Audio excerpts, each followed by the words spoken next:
con sangre en la historia, nuestra huella pujante y triunfal, quedará a los que luchen mañana, digno ejemplo de acción contra el mal.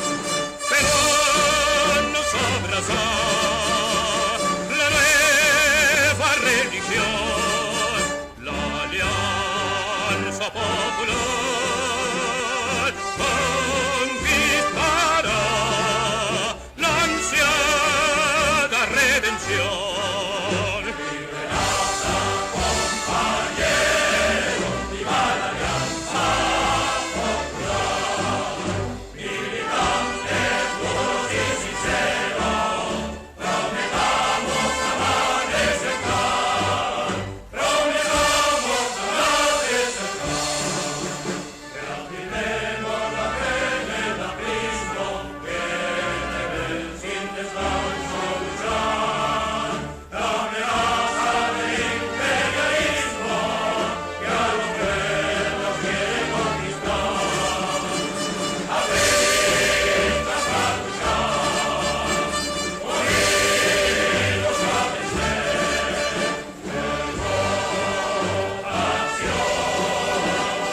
Muy bien, y ahora sí entramos a nuestro tema y vamos a hablar de Luis Alberto Sánchez.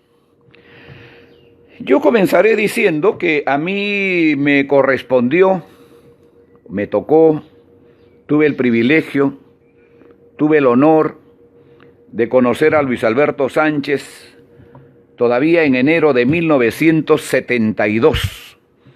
Yo había llegado de mi provincia, había llegado de mi departamento, del Cusco, había estado en octubre del año 71 en un viaje de promoción, había conocido en ese viaje a Aya de la Torre, pero no había conocido a Luis Alberto Sánchez.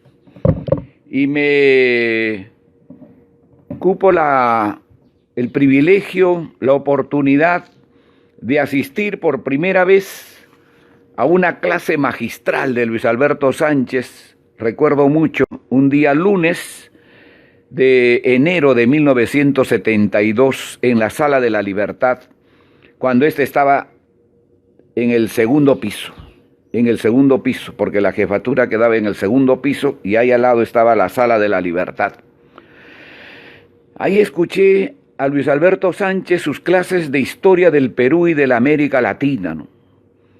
Esa extraordinariamente de este profesor, de este extraordinario intelectual, para poder volcar su conocimiento y para poder atrapar la atención de todos los que estábamos reunidos y convocados ahí, que especialmente éramos jóvenes universitarios, ¿no? Yo todavía no era universitario, lo iba a hacer en el mes de marzo de ese año, pero siempre había tenido esa cercanía, esa manía, esa afición de seguir los rastros de la historia, de leer todo aquello que pueda significar la historia. Y por supuesto que en mi tierra había leído ya a Luis Alberto Sánchez, pero no lo conocía personalmente. Y cuando me tocó esa oportunidad, naturalmente sentí emoción, sentí admiración por este personaje. Y me acuerdo mucho que esa noche me atreví a hacerle una pregunta.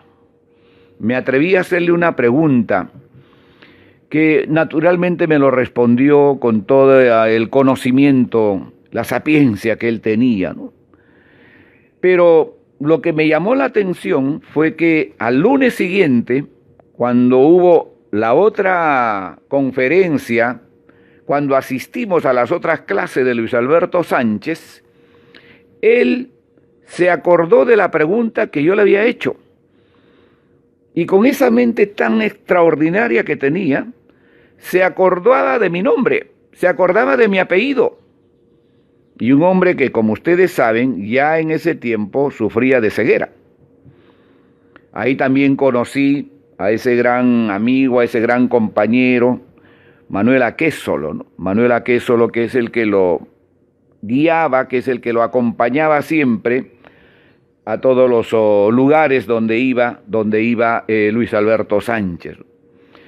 De manera que yo quedé pues impresionado, ¿no? Imagínense, de tantos jóvenes que estábamos ahí, de tantos que hicimos preguntas esa noche, porque eso es lo que se permitía en el Parlamento Universitario en esa época, o en estas clases magistrales de Luis Alberto Sánchez, que después que ellos culminaban sus intervenciones, ¿no es cierto?, había la posibilidad que el que concurría a esas reuniones podía hacerles una pregunta. Y ese fue mi caso. Pero nunca olvido que él, con esa enorme capacidad, con esa extraordinaria manera de poder retener no solamente la pregunta, sino el nombre del que le preguntaban. Eso para mí fue una cosa extraordinaria, se me quedó muy grabado por siempre. Yo no he sido tan cercano a Sánchez en el tiempo, en el lapso que he estado en el partido, porque mis primeros años naturalmente han estado muy cercanos más bien a Víctor Raúl, ¿no? Trabajamos intensamente a su lado, en la escuela de dirigentes, en el Parlamento Universitario, en los coloquios, en la célula sindical Arturo Sabroso Montoya, pero nunca yo me perdía una clase de Luis Alberto Sánchez cuando él asistía al partido, o cuando después también los jóvenes universitarios de la Vía Real organizábamos conferencias en el anfiteatro de la Universidad Villarreal. Me acuerdo mucho, ¿no? Y entonces era pues un lleno total, ¿no? Cientos de jóvenes. Ese local es bastante grande, creo que ahí entra más de 1000 personas. Está en el segundo piso del local central de la Villarreal. Entonces era todo un acontecimiento, pues la ida de Sánchez, la llegada de Luis Alberto Sánchez, ¿no? Era todo un personaje, ese es mi recuerdo de él. Y naturalmente era uno de los pocos apristas en ese tiempo que tenía mucha presencia en los medios, que tenía mucha presencia en la radio, en los canales en los canales de televisión, escribía en los periódicos, ¿no es cierto? Era columnista, no sé si de la revista Ya Caretas en ese tiempo, pero tenía una fluidez para el trabajo y una presencia bastante importante, ¿no? Mucho más que otros del partido, mucho más, ¿no? Era el maestro Sánchez, era el profesor Luis Alberto Sánchez, su voz era infaltable. Ahí en el YouTube inclusive ustedes van a encontrar una serie de grabaciones que él ha hecho, ¿no? Porque soy aprista, ¿no es cierto? Sus recuerdos de José Carlos Mariátegui, de Abraham Valdelomar, de Manuel González Prada, de Aya de la Torre. Es decir, cuando uno entra a escuchar todo lo que Luis Alberto Sánchez grababa en ese tiempo, filmaba en ese tiempo para la radio, para la televisión, es impresionante. Es para quedarse de amanecida. Yo me he quedado varias veces de amanecida escuchándolo y uno nunca se cansa, ¿no? Y uno nunca se cansa. El día de hoy no vamos a hablar de ese Luis Alberto Sánchez, que ya creo que esta semana se ha repetido de una manera insistente, ¿no? Vale decir sobre su biografía, vale decir sobre sus obras que él ha escrito, sobre la cantidad de libros que ha publicado, que muchos dicen que ha sido más de 100, ¿no es cierto? Que se le ha rendido una serie de homenajes, no como se lo merece, no como se lo merece. Creo que no ha habido esa expresión de, digamos, de la prensa grande en rendir un homenaje a Luis Alberto Sánchez, ¿no? Yo escuché en Radio Filarmonía el día domingo, ¿no es cierto?, a propósito, es 102.7, de Luis Rodríguez Pastor, un homenaje a Luis Alberto Sánchez, ¿no?, que me impresionó bastante. Inclusive ahí él narra no solamente su biografía, sino la cantidad de libros que escribió, pone la grabación del YouTube, por ejemplo, de lo que dice Sánchez respecto a Manuel González Prada y creo que de José Carlos Mariátegui. Yo sí quisiera esta mañana, queridos compañeros, queridos amigos, referirme un poco a cómo este Luis Alberto Sánchez, ¿no es cierto?, es visto más bien, o cómo ve él más bien a las personas con las cuales él se ligó en ese tiempo, que no ha sido tan tocada, que no ha sido tan vista en toda esta etapa, ¿no? Porque creo que de alguna manera hay que ir descubriendo a ese Luis Alberto Sánchez desde sus inicios, que cómo él se va forjando, cómo él se va logrando, ¿no?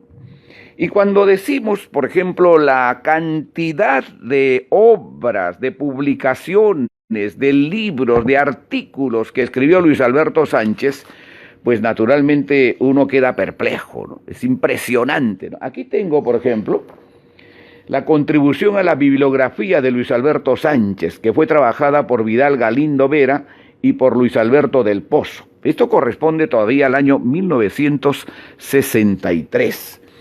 Y está inclusive el último artículo que escribe en diciembre de 1962. Y aquí verán ustedes página por página, todo y año por año, todo lo que produjo Luis Alberto Sánchez entre libros, artículos, folletos, revistas, etcétera, etcétera, ¿no? Y además por temas, literatura, ¿no?, historia, etcétera. Es decir, un libro completo solo para hacer referencia a todo lo que él escribió durante todo ese tiempo. ¿Desde cuándo fue su primera nota que él escribe, por ejemplo, ¿no es cierto? Desde 1918. Y Sánchez, no se olviden, vino con el siglo. Nació en 1900, el 12 de octubre de 1900, ¿no? Y entonces el año 18 todavía escribe breve noticia de la fundación y transformación de la Facultad de Filosofía y Letras por los alumnos de Historia del Perú, Luis Alberto Sánchez y otros. Y todo lo demás está aquí, ¿no es cierto?, hasta el año 1962. Los que quieran interesarse por esto. Yo le pregunté a un conocedor de Luis Alberto Sánchez, quizás su discípulo más brillante que ha tenido Luis Alberto Sánchez, al historiador Hugo García Salvateschi, si es que después de esta publicación sobre la contribución a la bibliografía de Luis Alberto Sánchez se había publicado algo más. No se olviden que después del 63, pues hasta el año 94 que muere Luis Alberto Sánchez, tiene una producción extraordinaria, ¿no? Extraordinaria, ¿no? Impresionante, impresionante. Él me ha dicho que no, que no hay otra publicación. Y que más bien sí se ha comprometido, ¿no es cierto?, a enviarnos, a entregarnos, nos vamos a ver con él la próxima semana, el día jueves, a entregarnos un libro que él ha escrito sobre Luis Alberto Sánchez, ¿no? donde narra también hay esa parte tan importante de su relación, de su vinculación con Luis Alberto Sánchez. Nosotros aquí en el museo guardamos una pequeñísima parte de esa enorme producción de Sánchez, ¿no? Que son, se dice, más de 100 libros. Una parte de esto que está aquí, que ojalá ustedes lo estén viendo, ¿no es cierto?, que son como 30, 40 libros que están aquí. Aquí lo voy poniendo, ¿no es cierto? Fue escrito por Luis Alberto Sánchez. Una buena parte de esto nos ha obsequiado para la biblioteca de Víctor Raúl nuestro querido amigo y compañero Hugo García Salvatierra. Entonces, es todo esto, miren, es impresionante, ¿no? Qué tal cantidad, no solamente en la cantidad, sino en la calidad de cada libro, ¿no? De cada publicación, de cada edición. De manera que creo que esto es, y paro ahí, porque todavía hay mucho más, ¿no?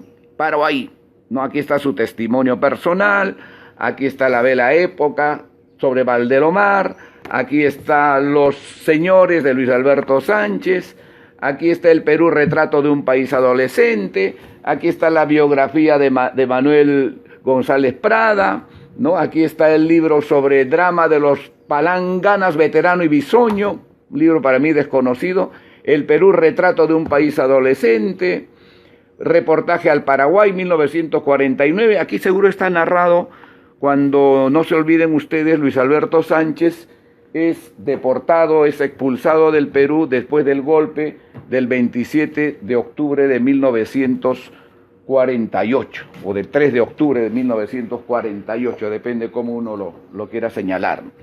De manera que es impresionante, yo se los he querido mostrar para que vean la cantidad. Y allá tenemos, seguramente que ustedes ya no alcanzan, pero allá tenemos sus 5 o 6 tomos sobre la historia de la literatura peruana, ¿no? Bueno, de manera que esto es algo que naturalmente a nosotros nos llena de orgullo de saber que tenemos un maestro de estas características, el hombre que creo que más escribió, que vio al Perú desde distintas perspectivas, que caminó con el tiempo, ¿no? Y eso es un poco lo que queremos hoy día, ir viendo los rastros de este Luis Alberto Sánchez y buscar especialmente esa relación, esa vinculación con las personas, con los personajes que él trató a lo largo de toda su vida. Y en este caso llegaremos hasta 1931. Hay un personaje que a mí me llamó mucho la atención y que es muy poco conocida en la propia biografía de Luis Alberto Sánchez. Porque uno siempre se pregunta, ¿y este hombre cómo se inicia en las letras? ¿Cómo se inicia en la lectura? ¿Cómo un hombre, ¿no es cierto?, se va acercando a este tipo de tareas, a este tipo de obligaciones? ¿Quién es el que lo va animando, quién lo anima a que este personaje pueda adentrarse en este tipo de actividades? Yo inclusive me atrevería a preguntar a sus biógrafos si es que conocen, por ejemplo, a Ladislao Mesa. ¿Quién es Ladislao Mesa? Estoy seguro que para muchos es la primera vez que escuchan ese nombre.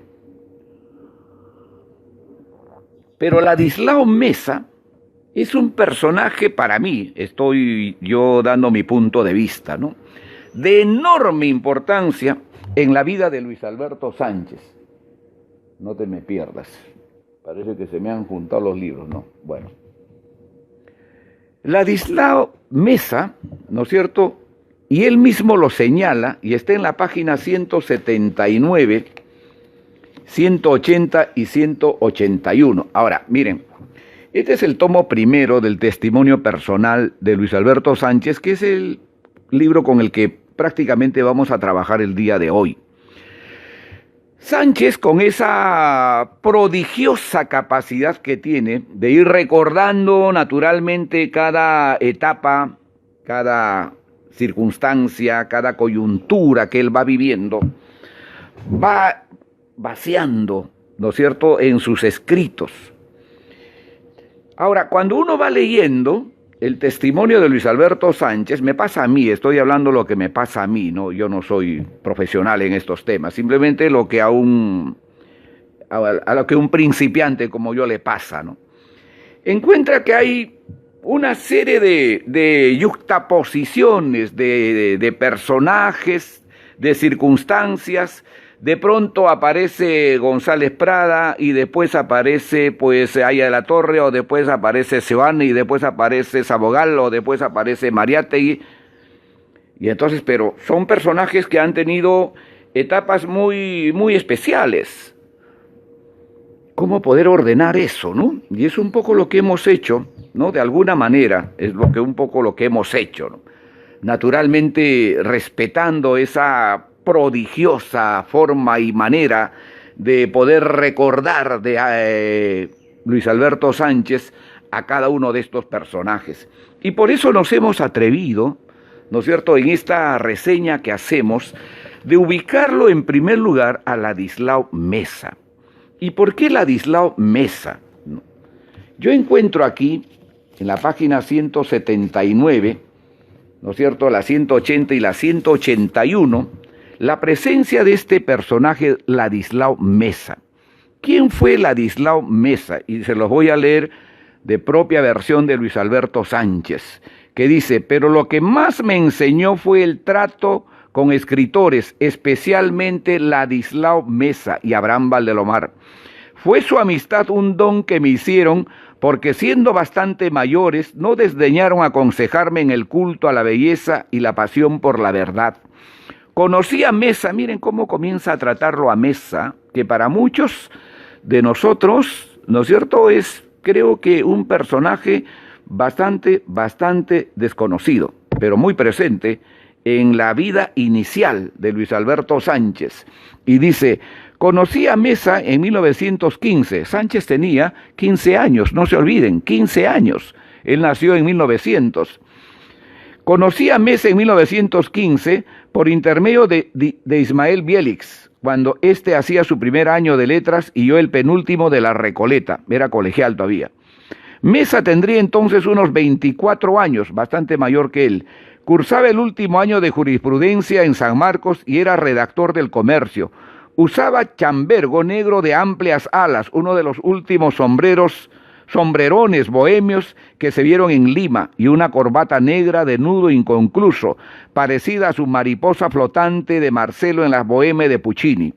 Sí, Mesa tenía a orgullo ser bohemio, y lo era, más bien alto, de espaldas anchas, aunque nada rechoncho, caminaba a largos trancos, asentando las plantas de los pies. Tenía la frente huidiza, los ojos chicos y negros, la nariz algo torcida, y sombreaba. Su labio, un bigotillo nada abundante que él solía retorcer a lo mosquetero. Entre sus compañeros de promoción figuraban los colónidas. Él no comulgaba con ellos. Siendo amigo de Pablo Abril de Vivero, de Alfredo González Prada, Abraham Valdelomar, Félix del Valle, Ismael Silva Vidal, César Falcón y José Carlos Mariátegui. Frecuentemente discutía de ellos en palabra y escritos. Oriundo de Huaraz, donde nació en 1891, o sea, era prácticamente 10 años mayor que Luis Alberto Sánchez, e hijo de un mayor del ejército que se destacó mientras fue autoridad policial por su ejemplar honradez. Bueno, leía mucho, habla de Mesa, y de todo, pero en especial cuentos rusos. Solía ligar con malicia excesiva e injustificada el caballero Carmelo de Valdelomar con un cuento de Korolenko. Por Mesa conocí, y aquí viene, compañeros, o compañeras, o amigas, o amigos. Por Mesa conocí las obras de Chejov, Andreyev, algunos de Tolstoy. De las manos de Valdelomar recibí como obsequio una colección de Pushkin. Mesa adoraba a Gorki. Me parece que los vagabundos de este y los hermanos Karamazov de Dostoyevsky marcaron a fuego su vida. A menudo cuando tenía en el coleto copas de más, y era a menudo, citaba frases de Alyosha Karamazov. Ladislao se tenía por escritor maldito. Este hombre singular, se refiere a Mesa, fue uno de mis primeros amigos literarios y quien, repito, me introdujo en el mundo imprevisible de los escritores. Mesa. Ladislao Mesa. El que lo introduce, según Luis Alberto Sánchez, ¿no es cierto?, en el mundo imprevisible de los escritores. Ladislao Mesa, ¿no? Vamos descubriendo estas nuevas vertientes, ¿no? Porque, claro, nosotros siempre repetimos casi lo mismo, ¿no es cierto?, en la biografía de Luis Alberto Sánchez, pero vamos entrando a unas nuevas rutas, ¿no? Yo soy un poco, pues, aficionado a eso, ¿no? No soy historiador, pero sí me gusta ir escarbando, auscultando esas nuevas vertientes que para mí son un poco las que originaron en suma lo que después va a ser el personaje, como en este caso a Luis Alberto Sánchez. Yo les confieso particularmente, antes de haber leído el testimonio de Sánchez, no había escuchado hablar de Ladislao Mesa en ninguna conferencia, ¿no? Este testimonio de Sánchez, pues, lo hemos leído hace muchísimos años, ¿no? Lo estoy releyendo. Y en la relectura, como ocurre a veces, o como ocurre siempre, uno va descubriendo, ¿no? Uno va encontrando estas nuevas formas y maneras de conocer al personaje que en este caso lo ha escrito, y es el caso de Luis Alberto Sánchez, ¿no? Este hombre singular fue uno de mis primeros amigos literarios y quien, repito, me introdujo en el mundo imprevisible de los escritores. Con desprendimientos inigualable y conmovedor, no solo nos regalaba al Chino Bielix y a mí entradas de teatro, sino que nos convidaba a tomar el lonche de las 5 de la tarde, pero nunca una copa. Íbamos al Café del Águila y al Dorado de la calle de Platero de San Pedro o el Péndola de los Plateros de San Agustín, en cuyos altos habitaría años después Aya de la Torre. Bueno, entonces Ladislao Mesa, ¿no? Es un poco largo el relato que hace sobre Ladislao Mesa. Ustedes lo pueden encontrar en este primer tomo hasta la página 182, 180, 181 y 182 de este testimonio personal. Entonces, Ladislao Mesa, ¿no? La importancia que tiene en la vida inicial, en los inicios de Luis Alberto Sánchez, ¿no? De Luis Alberto Sánchez. ¿Qué otra cosa para nosotros es muy importante, ¿no? Cuando Luis Alberto Sánchez está en la universidad y se va a graduar de doctor en letras, va a tener su primer encontronazo con lo que después, como ocurrió también con el APRA, serán nuestros enemigos jurados, que batallarán contra nosotros durante todo este tiempo, quizás hasta hoy día mismo, que nos calumniarán, nos difamarán, que harán lo posible por alejarnos del pueblo, por alejarnos de las Fuerzas Armadas, como lo consiguieron en algún momento. Pero Sánchez va a narrarnos aquí, ¿no es cierto?, está en la página 140, su primera desazón, su primer desencuentro que va a tener con uno de los Miro Quesada. Y justamente a propósito de su tesis que él presenta sobre Manuel González Prada para graduarse como doctor en letras, ¿no? Y retrocedemos para que vean un poco cómo esto lo vamos de alguna manera organizando a nuestra manera, de nuestra forma, ¿no? Respetando y, por cierto, elevando siempre nuestro recuerdo y aprecio a nuestro querido Luis Alberto Sánchez. Y entonces, en la página 140, recordando esa etapa de 1922, cuando Luis Alberto Sánchez va a graduarse como doctor en letras, su desencuentro con los Miro Quesada. con Luis Miro Quesada. Años antes, naturalmente, que era lo que vamos a retroceder en algún momento, ya había ocurrido la reforma universitaria en 1919, ya había ocurrido el Congreso en el Cusco en 1920, ya había ocurrido su encuentro con Haya de la Torre, ya había ocurrido su relación y su vinculación con Manuel Seoane, que lo vamos a ir viendo. Pero yo voy a Manuel González Prada porque es lo primero que se le va a presentar, en este caso, a Luis Alberto Sánchez. ¿Y qué cosa nos cuenta Luis Alberto Sánchez en la página 140 de su primer tomo sobre este desencuentro que va a tener con los Miro Quesada? Dice: para el doctorado presenté una tesis titulado Elogio de don Manuel González Prada, que fue bien calificada, pero el día del grado me sorprendió algo muy sui generis.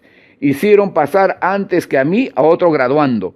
Cuando este concluyó, Miro Quesada, que presidía, anunció que se levantaba la sesión. O sea, le tocaba a Luis Alberto Sánchez exponer su tesis, exponer su trabajo, y este señor, Miro Quesada, sabiendo eso, se levantó para no dar lugar a que él pudiera exponer su tesis ese día.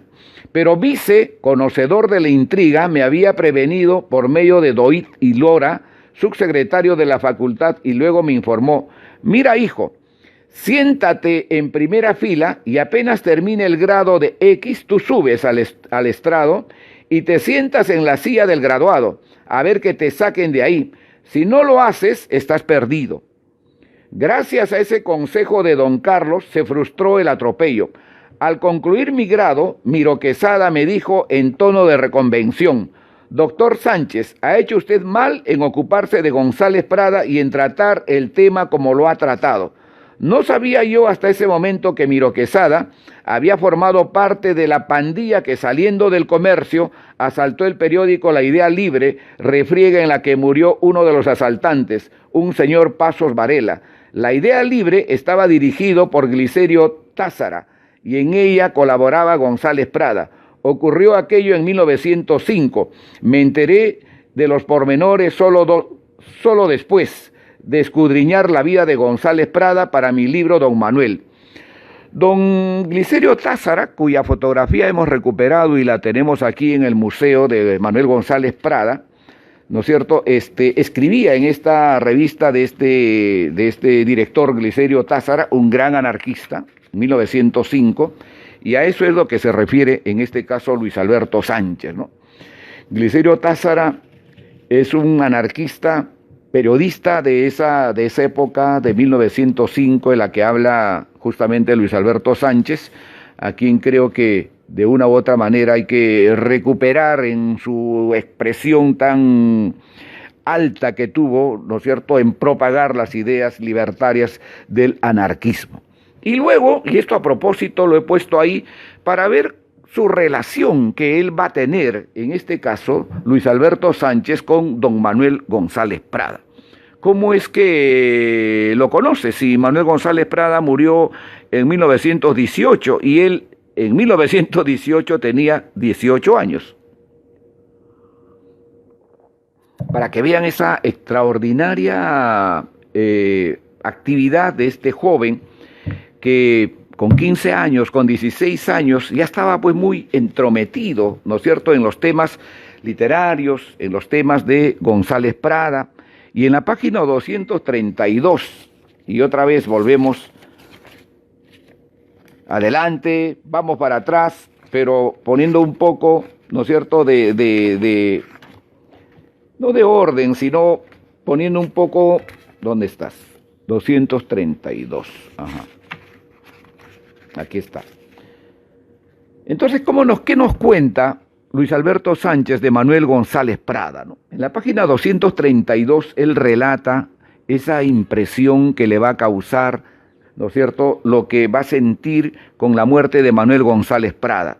Y dice: una tarde lejana me remonto a julio de 1918, descubrí en sus claustros algo que después ha sido imborrable y pertinaz, mi profunda adhesión a González Prada y el impacto de su obra en mi modo de pensar y actuar. Empezaba la tarde nublada, envuelta en un finísimo cendal de aguacero que caracteriza los inviernos limeños. Era exactamente el día 22 y poníamos fin al primer semestre lectivo. Nos hallábamos sentados en una banca del patio de los Naranjos. Rebeca Carrión Cachot, mi condiscípula, la mascota de la clase, Julio Chiriboga, que después fue rector de Trujillo y que en esa fecha lanzaba miradas de carnero ahogado a Rebeca, y yo. Alguien se acercó con el diario de la tarde acabado de salir. ¿Saben quién ha muerto? ¿Quién?, pregunté. González Prada. Sentí como si me hubieran anunciado la pérdida de un paciente cercano. Quedé helado. Don Manuel vivía a una cuadra de mi casa, y ahí viene un poco esa cercanía que él va a tener en vida con González Prada, ¿no? Don Manuel vivía a una cuadra de mi casa. La nuestra quedaba en la esquina de San Marcelo con Acequia Alta, frente a la pensión de César Vallejo. La de don Manuel al final de la cuadra siguiente. No se olviden que César Vallejo va a llegar a Lima en 1916, ¿no? Según el historiador Germán Peralta, ahí en su libro sobre Antenor Orrego y la Bohemia de Trujillo. Puerta falsa del teatro frente a la casa del coronel Leonidas González Onderman, donde almorzaba y comía Aya de la Torre. Aya de la Torre, no se olviden, había llegado también a Lima ya en 1917. De ahí hay esa historia que hace muy bien comentada, muy bien cimentada el historiador Germán Peralta en su libro sobre Antenor Orrego y la Bohemia de Trujillo, especialmente sobre la salida de Trujillo tanto de Aya de la Torre como de César Vallejo, y como Aya de la Torre es el que va a traer los poemas, ¿no es cierto? En la primera reunión que tiene con González Prada, le va a entregar los poemas de César Vallejo. Bueno, eso ya lo hemos comentado en otras oportunidades. Toda mi vida había oído a mi abuela Carmen y a su cohorte de beatas murmurar contra González Prada, y toda la vida oí pronunciar su nombre, con respeto a mi abuelo Rosendo, y sobre todo a mi padre. Este es el hombre que más vale en el Perú, decía mi padre, cuando nos cruzábamos con don Manuel y doña Adriana y le cedía la acera, sombrero en mano. ¿Vamos bien? Sí. Yo aprendí a saludar a los Prada y a dejarles la vereda, a causa de papá. A los 15 años leí Páginas Libres y Horas de Lucha. Traté de imitar su estilo. Mi grado de doctor, ya lo he dicho, versaría acerca de González Prada. Mi anticivilismo congénito me conducía irremisiblemente como a puerto de emergencia a los libros de González Prada.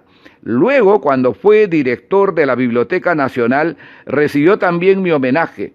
Ahora el gran escritor, el gran hombre, el maestro, había muerto. Como me parecía imposible, don Manuel era una estatua andante inmortal, alto, blanco, róseo, de grandes ojos azules, esbelto y erguido hasta la ancianidad, bien trajeado, retorcido el blanco bigote, bien peinado los albos cabellos, perfecto el perfil, blanca la corbata, negro o azul el traje de corte severo. Llevaba siempre colgado de sus brazos a una mujer rubia, hermosa, también de ojos azules, una mujer que lo contemplaba con adoración. Era el encuentro cotidiano múltiple. Se refiere a su esposa, pues, ¿no? A doña Adriana, ¿no? A mediodía, cuando él iba a pie hasta la biblioteca, al caer la tarde, cuando volvía a su hogar con doña Adriana, al despuntar la noche, cuando se dirigían al cinematógrafo, la gente se daba vuelta para mirarlos pasear. Encarnaban la verdadera aristocracia del Perú, la del talento, la dignidad, la cuna y la belleza, aunque yo admiraba entusiastamente a don Ricardo Palma, grande amigo de papá. El pensar que hubieran antagonizado Palma y Prada me producía náuseas. Las vencí aferrándome al apóstol, o sea, a Manuel González Prada, ¿no? Sobre esa discrepancia entre Ricardo Palma y Manuel González Prada, ¿no es cierto? Cuando González Prada asume la dirección de la Biblioteca Nacional y de alguna manera cuestiona las anotaciones que había hecho Palma en los libros que él utilizaba, que él leía, ¿no es cierto? Y el tema del inventario y todo eso que trajo pues una disputa bastante muy comentada en ese tiempo, ¿no? Entre Ricardo Palma y Manuel González Prada. Y bueno, Yo me sentía condecorado por la insistencia con que me clavaba los ojos claros, llenos de majestad e impertinencia. Alguna vez pensé en lo que él dijo de Renan, cuando el autor de la Vía de Jesús, le miraba durante sus clases del Collège de Francia y me apliqué el apelativo de bárbaro. La muerte de Prada me conmovió hasta las raíces, tanto que no quise asistir al entierro como no asistí al de mi madre. Después, mucho después, cuando su hijo Alfredo me hizo entrega como heredero espiritual de sus objetos personales y de sus manuscritos, aquello me pareció natural. Pero esa tarde de 1917 me juré a mí mismo tratar de no apartarme de la altiva lección del maestro. No se olviden que con el tiempo, Luis Alberto Sánchez, con su hijo de Manuel González Prada, van a ser los primeros propulsores, editores, ¿no es cierto?, de las obras de Manuel González Prada. Y hasta los años 80, 85, Luis Alberto Sánchez va a publicar inclusive las obras completas de Manuel González Prada. Entonces ahí está en sus inicios esa relación, esa vinculación, en este caso, o esa cercanía que él va a sentir por Manuel González Prada, siendo tan joven, tan muchacho, ¿no? Y bueno, ahora vamos a pasar. ¿Cómo es ese encuentro? ¿Cómo es esa relación? ¿Cómo es esa amistad, ¿no?, de Luis Alberto Sánchez? Primero con lo que ha significado, ¿no?, la reforma universitaria, ¿no?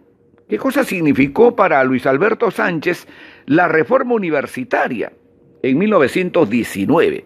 No se olviden que Luis Alberto Sánchez va a pertenecer a un grupo que se va a llamar el Conversatorio, que lo vamos a ver un poquito más adelante.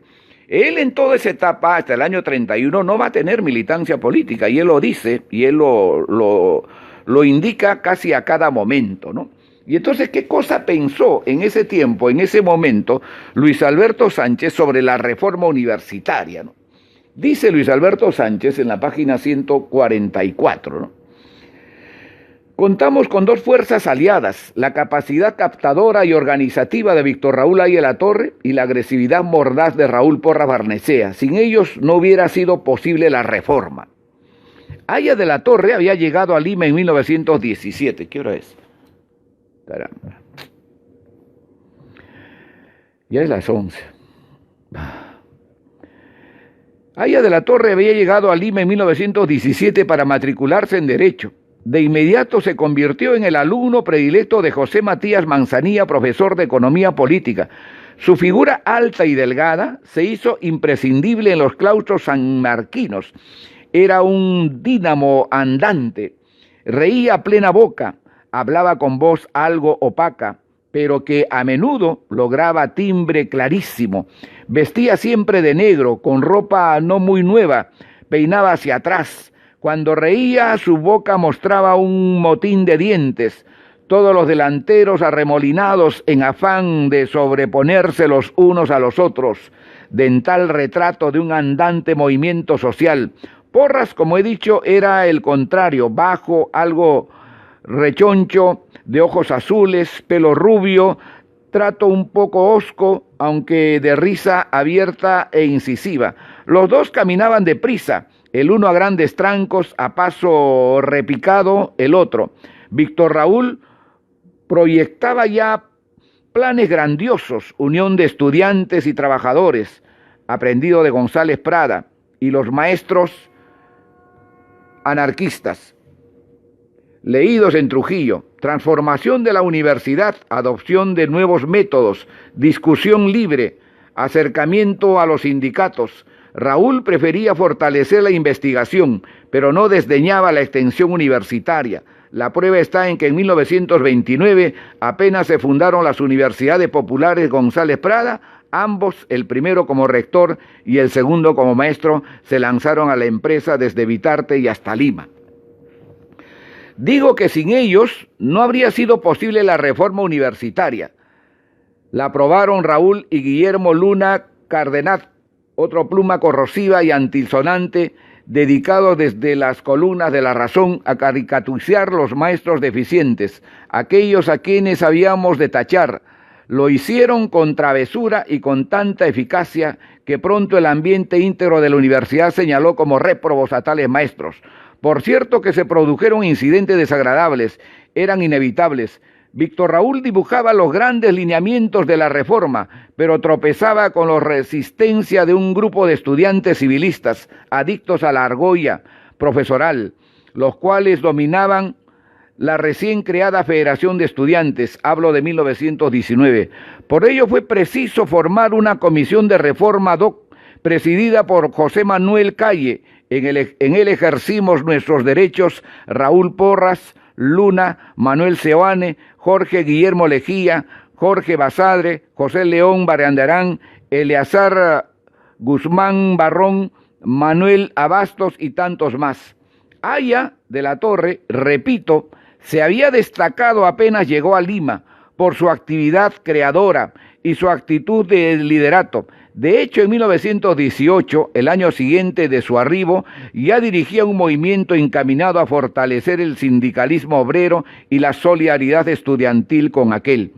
Cuando se produjo el alzamiento sindical pro jornada de 8 horas, la Federación de Estudiantes nombró una comisión curiosamente compuesta por 3 trujillanos, Aya, Bruno Bueno de la Fuente y Valentín Quesada Larrea, quienes entraron en contacto con la Federación Local Obrera.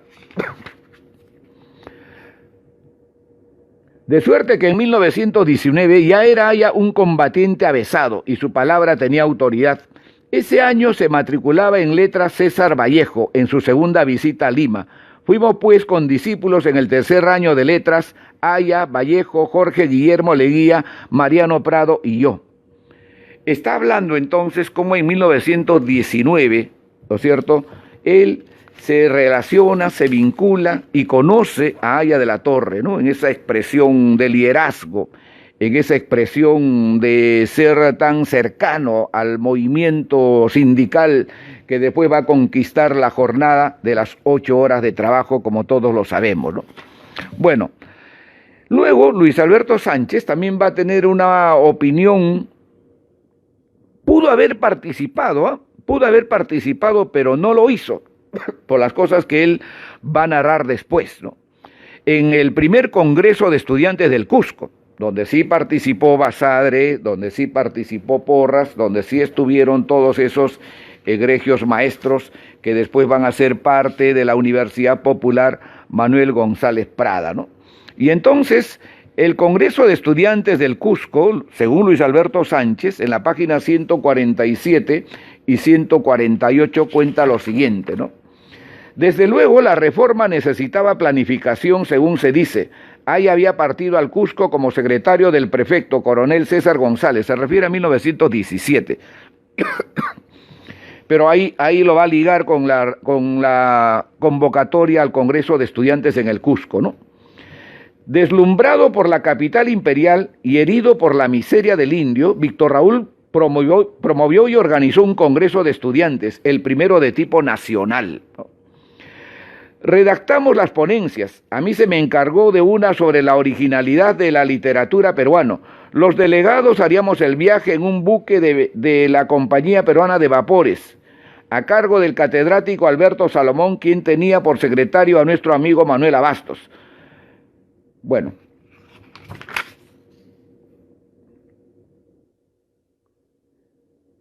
el Congreso Estudiantil del Cusco señaló las bases de nuestra revolución universitaria y proporcionó las ideas matrices del futuro Frente de Trabajadores Manuales e Intelectuales de 1923, ¿no? Esto es más o menos lo que narra Luis Alberto Sánchez respecto a ese paso que él tiene por la universidad, pero al mismo tiempo lo que observa respecto al Congreso de Estudiantes del Cusco, el primer Congreso de Estudiantes del Cusco, ¿no?, en 1920. Pero ¿qué grupo integraba en este caso, en ese tiempo, Luis Alberto Sánchez? ¿No? Como estamos viendo aquí, qué cosa organizada existía entonces en ese momento, ¿no? Luis Alberto Sánchez resalta aquí en su primer tomo, en su testimonio, esa organización que entonces hubo de estos jóvenes que se comprometieron a revisar, a cuestionar la historia de nuestro país, la historia del Perú, y a promover, ¿no es cierto?, una manera y una de ver el Perú desde ese momento. Se llamó el conversatorio. ¿Y quiénes integraron el conversatorio? Está en la página 142 y 143, ¿no?, para ver más o menos cómo Luis Alberto Sánchez se va integrando más en estos grupos que se llamó el conversatorio.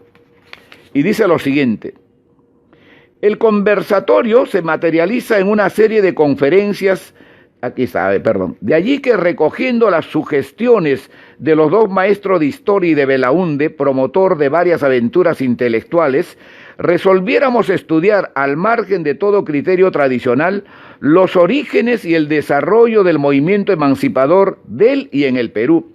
Queríamos producir una nueva historia de ese periodo para el entonces próximo primer centenario de la independencia a celebrarse el 28 de julio de 1921. A propósito, ya viene el bicentenario de la República, ¿no? Estos jóvenes se organizaron en ese tiempo para cuestionar, para revisar, para reescribir la historia del Perú en el primer centenario. Y quizá una pregunta válida sea hacernos: ¿qué cosa nosotros, en esta etapa, en este tiempo, como movimiento político, como APRA que somos, que hemos estado y somos parte de gran parte de la historia del Perú, le vamos a entregar en este bicentenario al Perú como una producción nuestra? ¿Qué es lo que vamos a hacer? ¿O nos vamos a pegar a lo que el ritmo oficial nos señale? ¿O nos vamos a pegar a esas comisiones que existen por uno o por otro lado? Creo que es importante reflexionar sobre esto, ¿no? Ya plantearemos algunos temas para más adelante y poder organizar un grupo de trabajo que pueda postular trabajos sobre este tiempo del aprismo en la historia del Perú. Bueno, y entonces sobre el conversatorio, queríamos producir una nueva historia de ese periodo para el entonces próximo primer centenario de la independencia a celebrarse el 28 de julio de 1921. El conversatorio se materializaría en una serie de conferencias de diferentes personas, todos estudiantes, y en torno de un tema central. Iniciamos así un auténtico complejo acerca de nuestra preemancipación. Cada conferencia debía imprimirse en un folleto. Cada ejemplar se vendía a 50 centavos. Con el total formaríamos una obra concordada y revisada.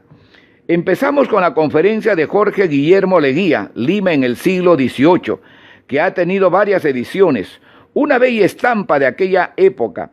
Siguió Raúl Porras con su brillante estudio sobre don José Joaquín de la Riva, el agudo y polémico clérigo que alternó loas a Abascal y a Bolívar. Yo di la tercera sobre los poetas de la Revolución, deteniéndome especialmente en Olmedo y tratando de enaltecer a Melgar, humillado por el desdén de sus exégetas. Fueron las tres únicas conferencias impresas.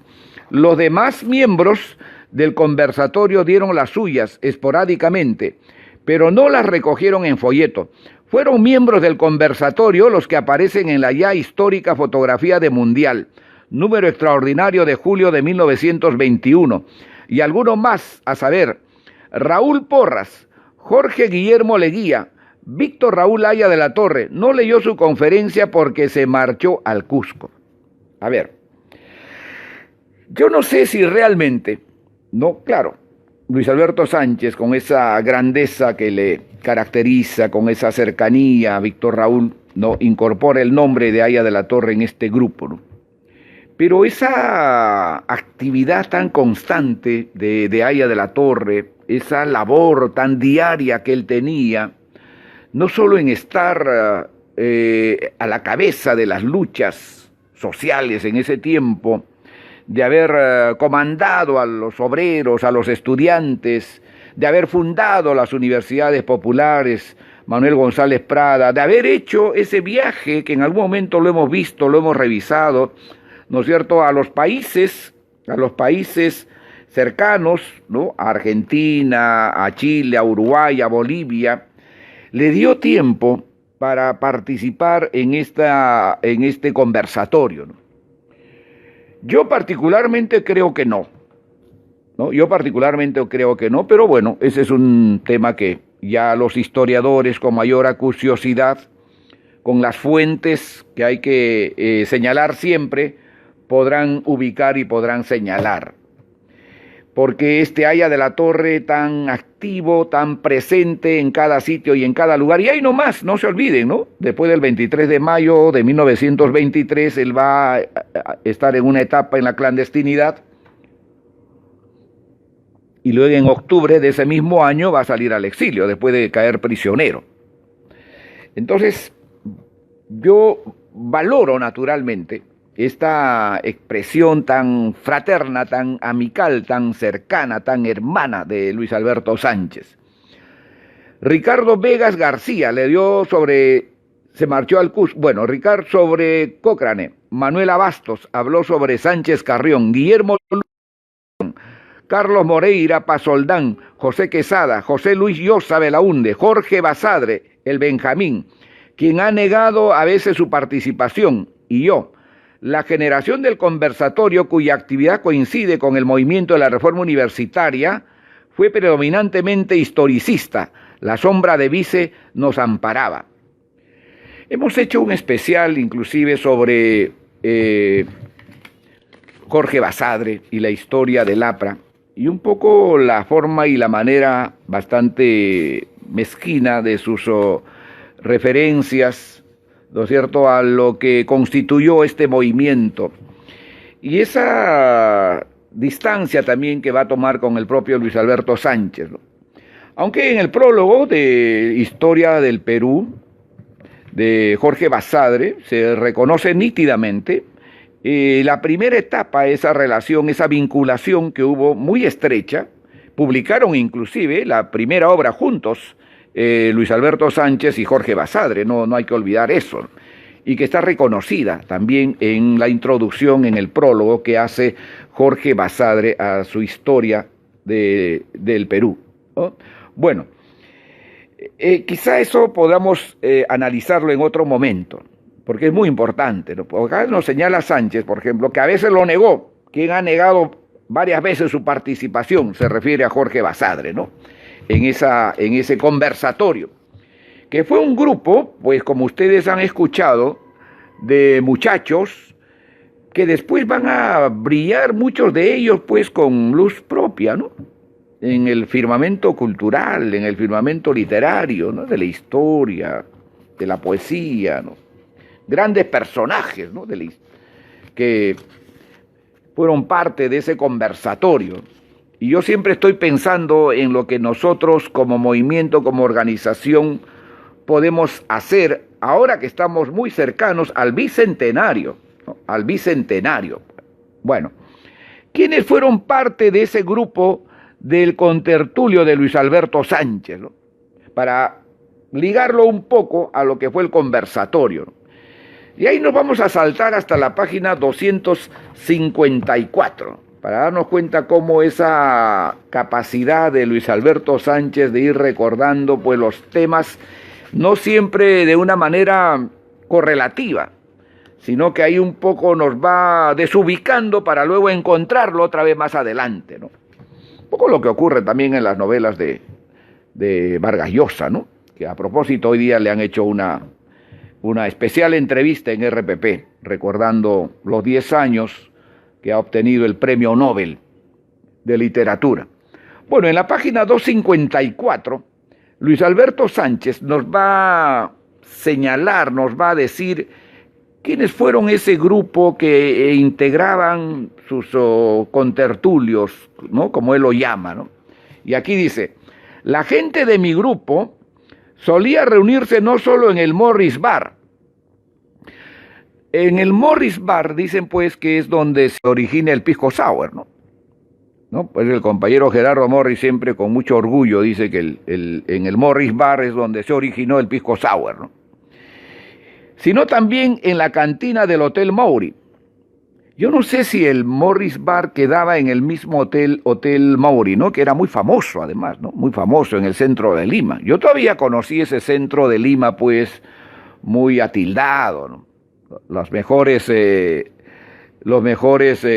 lugares de atención, por ejemplo, de los médicos, estaba en la Plaza 2 de Mayo y en la Plaza Unión en los años 70, ¿no? Los mejores consultorios.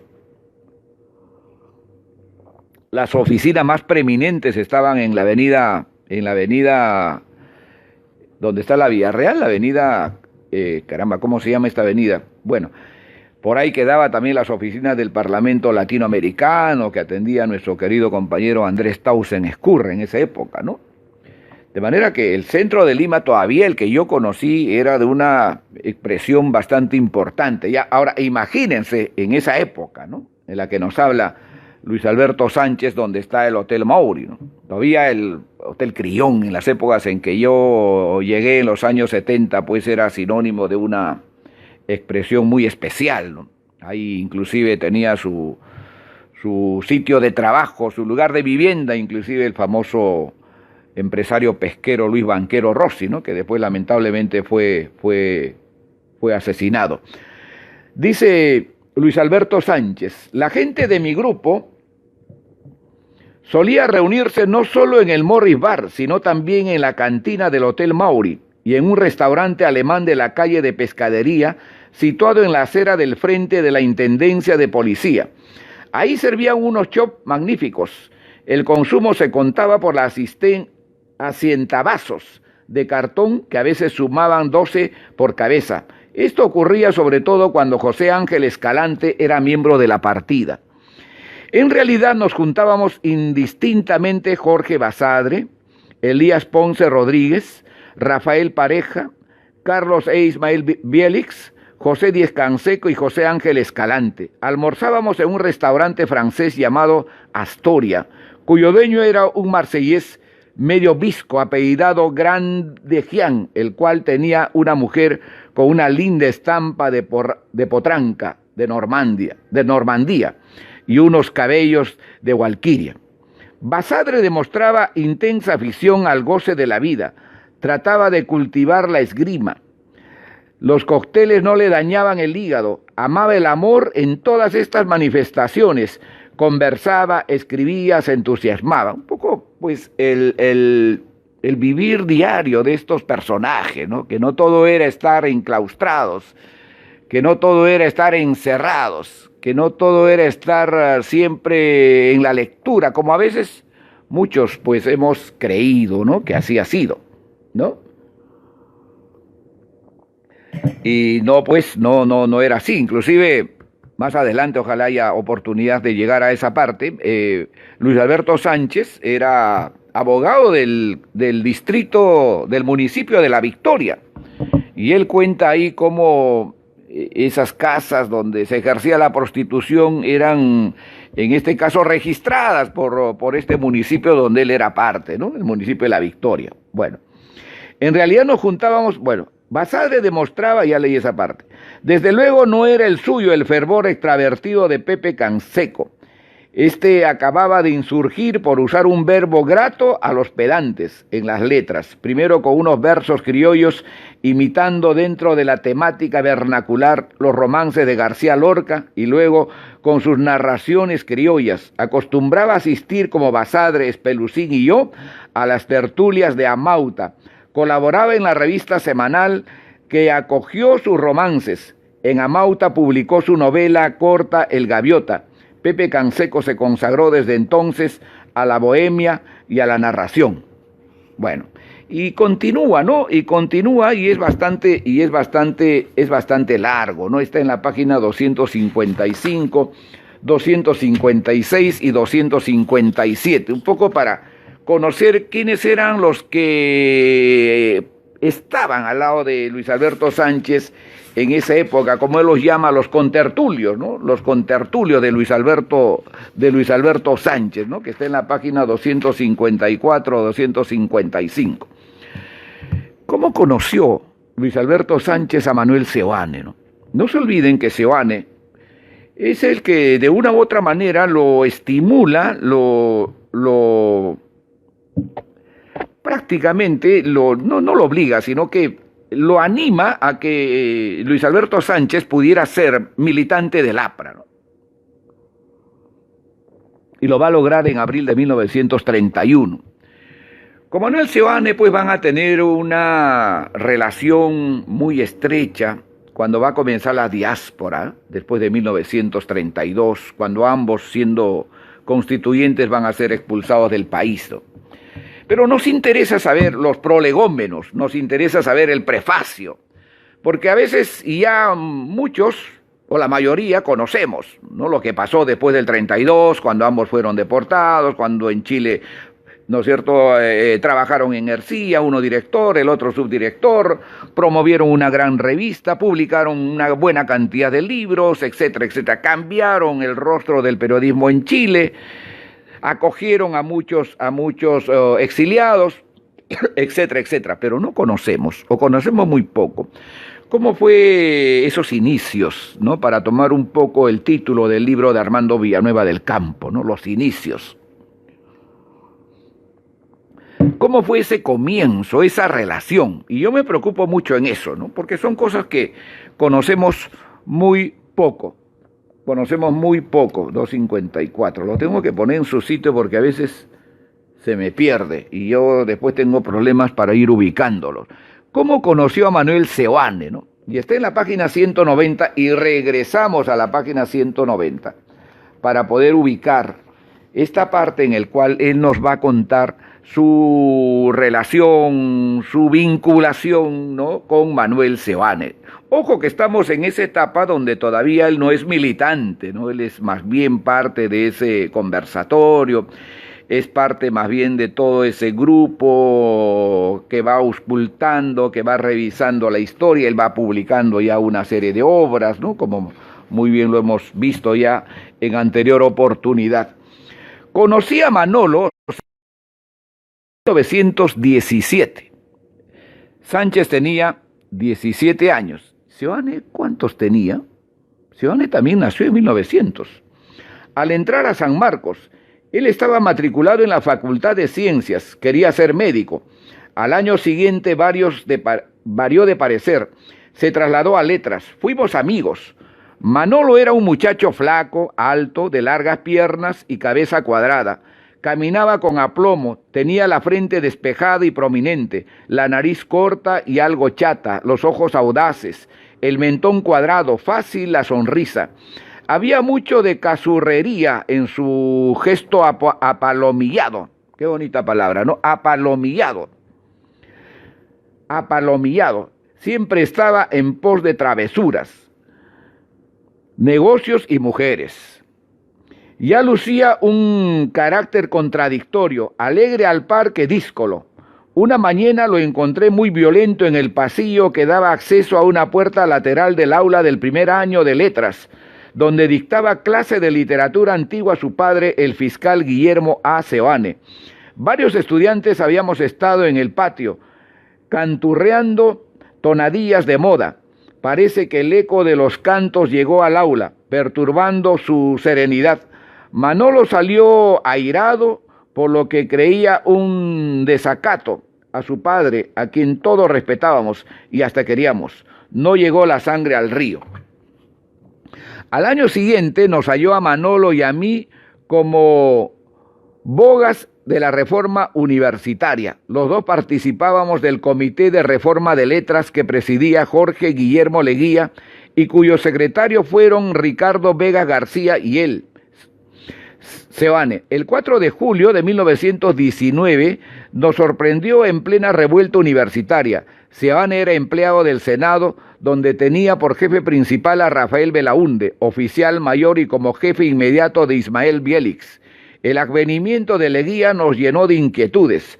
Seoane me buscó para que juntos firmáramos una carta dirigida al Comité de Reforma exponiéndole nuestros puntos de vista.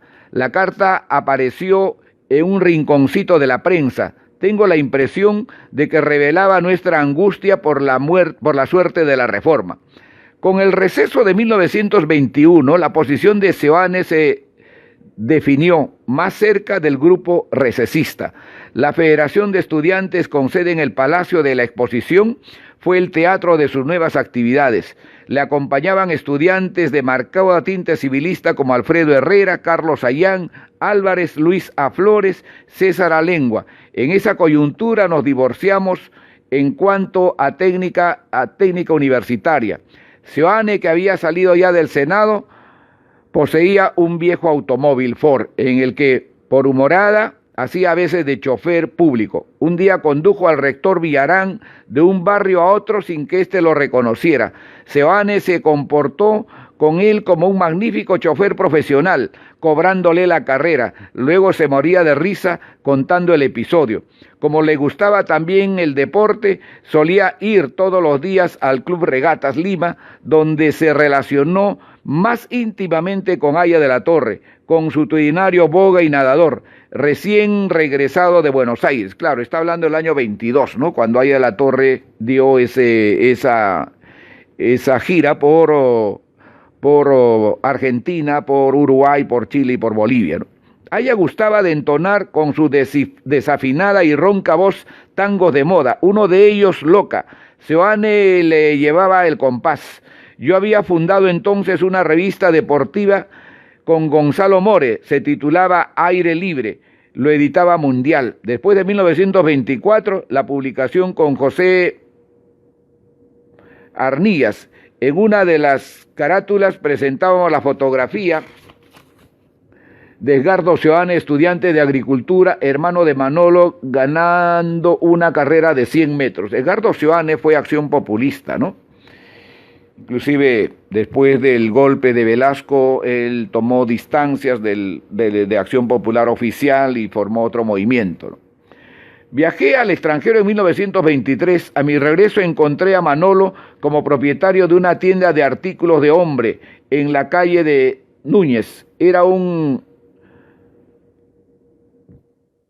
sucucho pintoresco al que Seoane prestaba el aliciente de su conversación y picardías criollas. Además, nos atraía una empleada buenamoza, joven e inquieta, llamada Rebeca Yáñez, el que menos trataba de echar su guachito en el asunto, por ver si sacaba la lotería. La suerte acabó siendo contraria a Rebeca, le hizo víctima de un destino ingrato.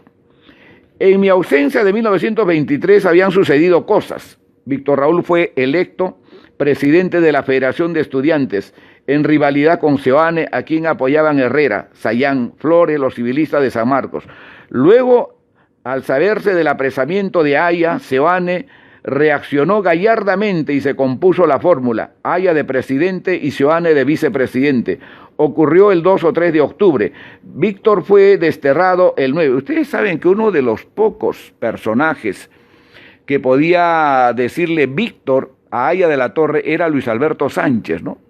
Nunca, por lo menos que yo escuché, y además en los relatos y en los libros, nunca le llamó jefe, nunca le llamó por el apellido, siempre lo llamó Víctor. Y así también en los discursos que daba Luis Alberto Sánchez, ya sea en el aula magna o en Alfonso Ugarte, comenzaba saludando a Víctor, ¿no? Víctor. Siempre se le quedó eso, ¿no? Y acá lo está diciendo, ¿no? Bueno, ¿dónde nos hemos quedado? Víctor fue desterrado el 9, después de una semana de huelga de hambre en la prisión de San Lorenzo. A ver, Haya de la Torre, después del 23 de mayo de 1923, va a entrar en una etapa de clandestinidad, ¿no? Y lo que nos dice Sánchez es que fue capturado entre el 3 o 4 de octubre de ese mismo año y fue deportado el 9 aproximadamente. Inmediatamente de mi regreso me buscó Manolo.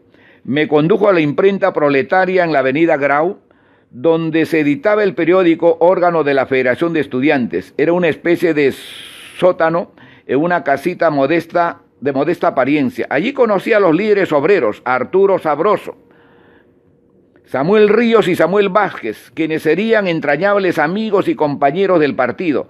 Luego fuimos a almorzar al restaurante Venecia en la calle Pileta de la Merced. Nos acompañaba Eloy Espinosa y Pedro Muñiz, alumno de ingeniería y vicepresidente de la federación después de que Seoane fue promovido a la presidencia. Me comprometieron a que formar el jurado que fallaría en los Juegos Florales Universitarios ya convocados y para que fuese el mantenedor de los mismos. Comenzamos a hacer planes de expansión universitaria. La federación estaba en la calle Juan de la Cova, cerca de la Plaza del Congreso. Día y noche se hablaba ahí de política, literatura y deporte. Se jugaba el póker y la pinta hasta la madrugada. Cuando se instaló el nuevo comité hubo fiesta larga. En el paroxismo de la medianoche nos lanzamos a cantar tangos de moda. Seoane, el Pichón, Alvarío y yo. Alvarío era un mayor del ejército, maestro de esgrima y diplomado de aviador en la Escuela Argentina del Palomar. Seoane fue apresado un mediodía en mayo de 1924. Nos acabamos de despedir en la puerta de la imprenta proletaria. Me había convencido de que actuase en aquellos menesteres revolucionarios, ajenos a mis aficiones literarias. Poco después recibí una carta suya desde Buenos Aires. En ella me contaba que cuando lo conducían al puerto en el auto policial, me vio parado en la puerta del cinema de la Merced montando guardia. No nos volvimos a ver hasta septiembre de 1930. Nos escribimos de continuo. Esta es la parte, digamos, poco conocida por nosotros mismos, ¿no? Pero que está aquí en el primer tomo del testimonio personal de Luis Alberto Sánchez, ¿no? De cómo fue esa cercanía, de cómo conoció Manuel Seoane o cómo conoció Luis Alberto Sánchez a Manuel Seoane. Bueno, son las 10:30. Vamos a quedarnos aquí en esta primera parte y tengo la otra que creo que es también muy importante y que tiene que ver esa relación, esa vinculación estrecha de Luis Alberto Sánchez con José Carlos Mariátegui, que creo que es esa expresión, esa relación que va a haber entre estos dos personajes, que inclusive en 1927 va a tener como especial presencia el debate sobre el indigenismo, ¿no? Entre José Carlos Mariátegui y Luis Alberto Sánchez. Y luego también la parte epistolar entre ellos, que está en estos dos tomos de José Carlos Mariátegui, ¿no? Que está en estos dos tomos de José Carlos Mariátegui, no sé en qué, bueno, está en el segundo tomo. La parte epistolar entre Sánchez y José Carlos Mariátegui, en esa etapa, estamos hablando, no se olviden que José Carlos Mariátegui muere en abril de 1930. En ese tiempo, Sánchez estaba en Chile. Cuando regresa, y en Chile, él cuenta también, y vamos a llegar a esa etapa en algún momento, a esa conferencia que él asiste, que él da allá en Chile, asisten los desterrados apristas de esa época, entre las cuales estaba Magda Portal, ¿no? Y Serafín del Mar también. Bueno, nos vamos a quedar aquí porque sí nos queda todavía bastante material, ¿no? Sobre todo esa relación, esa vinculación con José Carlos Mariátegui, su relación con Abraham Valdelomar, ese viaje a Chile, su presencia en Chile, y su relación y su vinculación, según él, ¿no es cierto?, bastante distante de la verdad, con Augusto B. Leguía, ¿no? ¿Qué cosa fue el oncenio? ¿Qué significó el oncenio para Luis Alberto Sánchez, ¿no? Que creo que es muy, muy importante verlo, porque a él inclusive se le calificó como tiburón de Leguía, ¿no? En la campaña de 1931 que él va a rechazar y que justamente va a pedir o va a hacer que en este caso reaccione Manuel Seoane para responder eso que él se niega en ese momento, ¿no? De manera que son temas, creo que hay que profundizar un poco y que no es que no conozcamos, ¿no?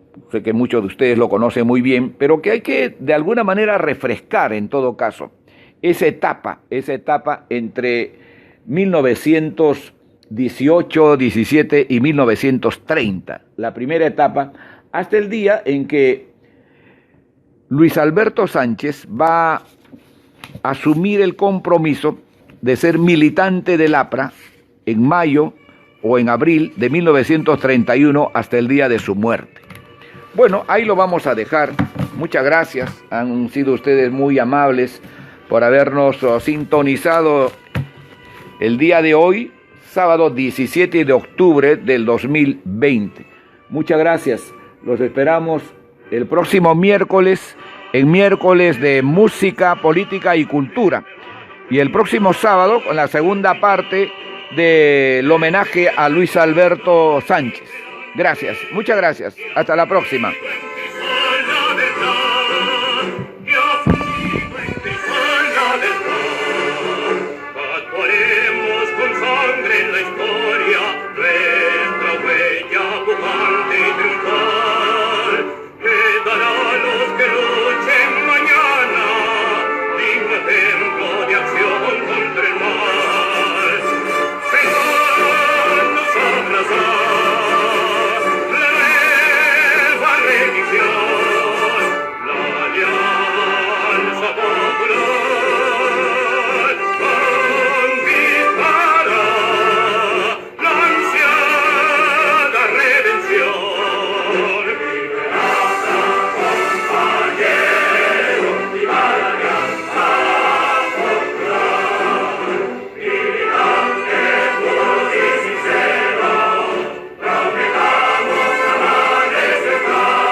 Muy bien, muchas gracias.